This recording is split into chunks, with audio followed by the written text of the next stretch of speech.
Vamos agora à nossa videoaula número 2. Aqui, iremos continuar tratando do tema transtornos psicológicos e comportamentais nas demências.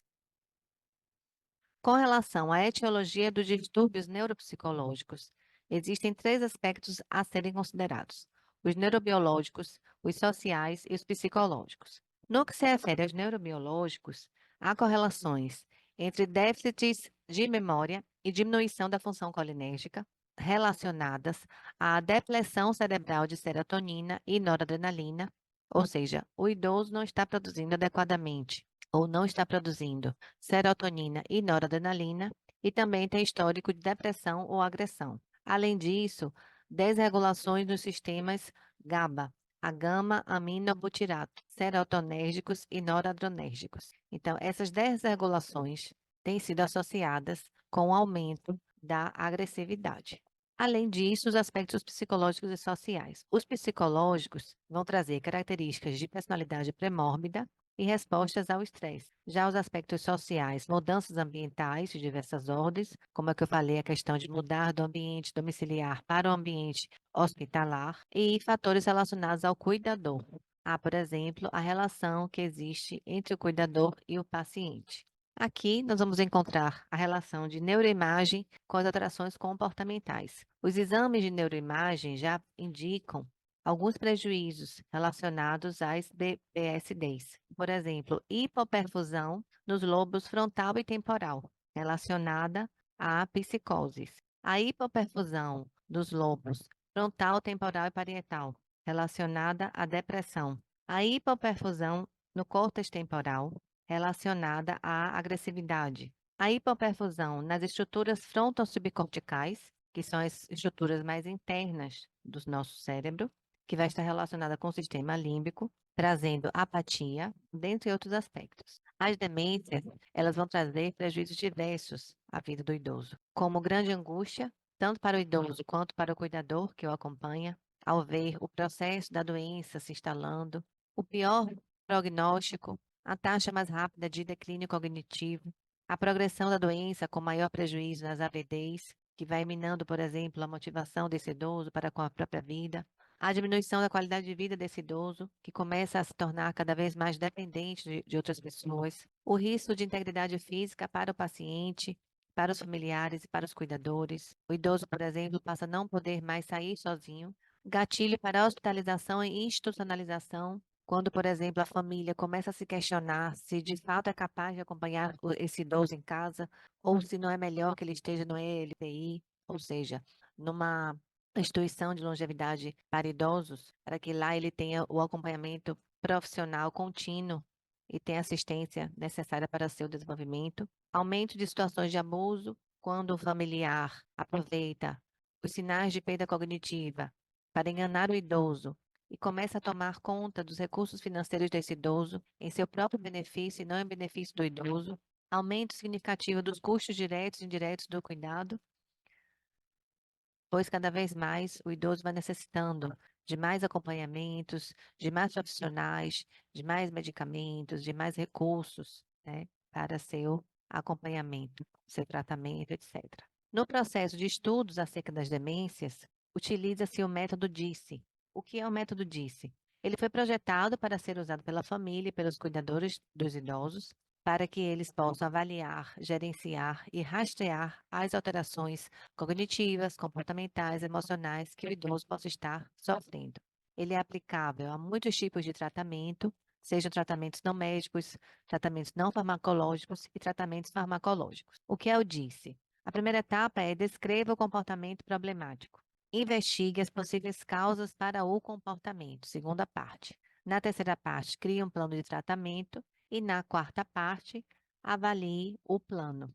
Esse método tem ajudado diversos familiares e cuidadores no acompanhamento de seus parentes idosos e auxiliado no encaminhamento aos profissionais de saúde que vão cuidar desses idosos. Abordagem não farmacológica dos distúrbios neuropsiquiátricos. Essa abordagem é a primeira escolha interventiva, seja para alterações leves, seja para alterações moderadas. Ela é usada a depender da gravidade da alteração de comportamento e do dano que os sintomas podem causar. Então, antes de ser indicada, o paciente é avaliado para que seja verificada a gravidade da alteração e desses danos.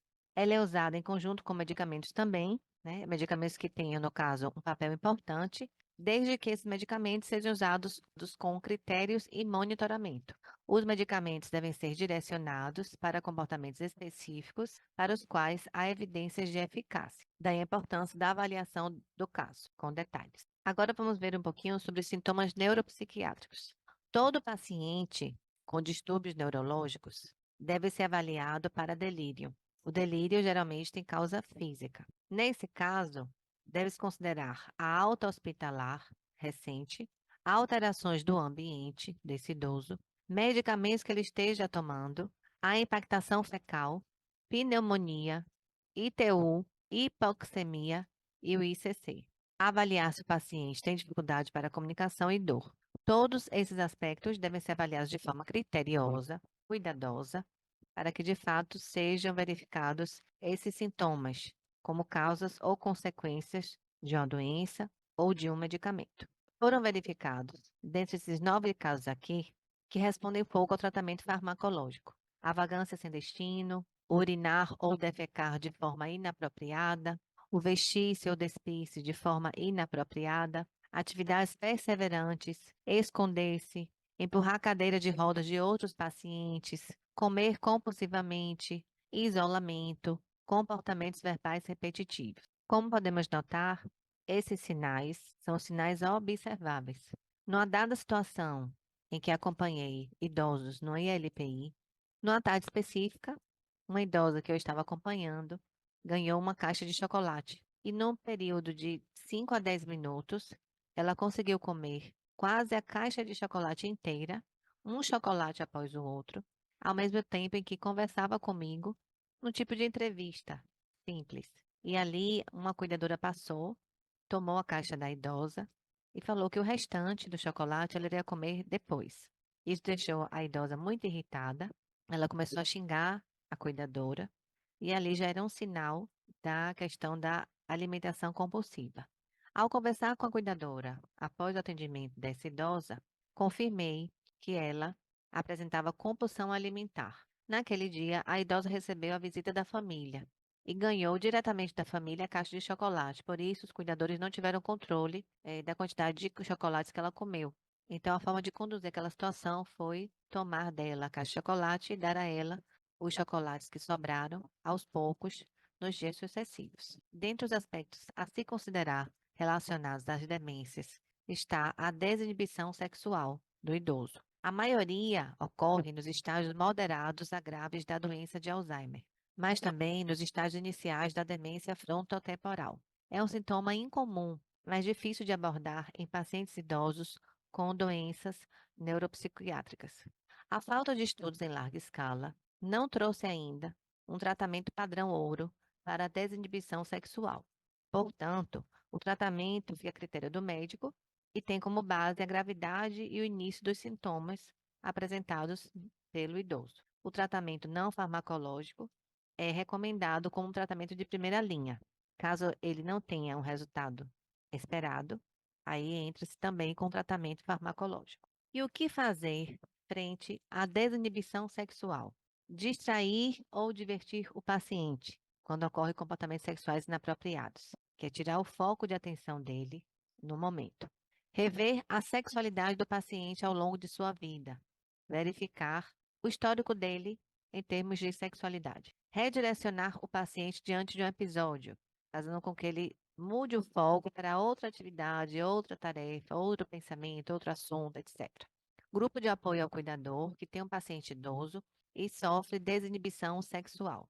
Nesse grupo de apoio, o cuidador vai ter a orientação adequada por meio da psicoeducação e vai poder lidar com suas frustrações no acompanhamento desse idoso. Vestir o idoso com roupas mais difíceis de remover e tentar um cuidador do mesmo sexo pode ser uma das estratégias utilizadas. Medidas não farmacológicas dos distúrbios neuropsiquiátricos. É importante favorecer a ambientação, uma casa segura, a gestão comportamental do idoso, com apoio para a família e para a equipe, a terapia de reminiscência, a musicoterapia, que tem grandes resultados, sobretudo porque a música é a última parte a se degenerar, a terapia ocupacional, as atividades físicas de lazer e de dança, a exposição solar, animais de estimação, dentre tantas outras, conforme o perfil desse idoso. Perfil mais ativo, um perfil menos ativo, um perfil mais lúdico, um perfil menos lúdico, considerar o histórico de vida desse paciente,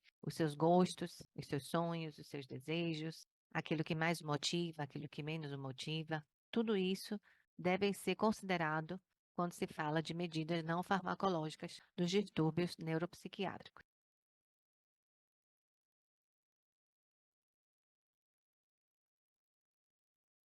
Nessa aula, nós vimos a segunda parte do tema transtornos psicológicos e comportamentais nas demências, ainda com um sentido de introdução, como um tema de alta relevância para quem vai acompanhar a saúde mental de idosos.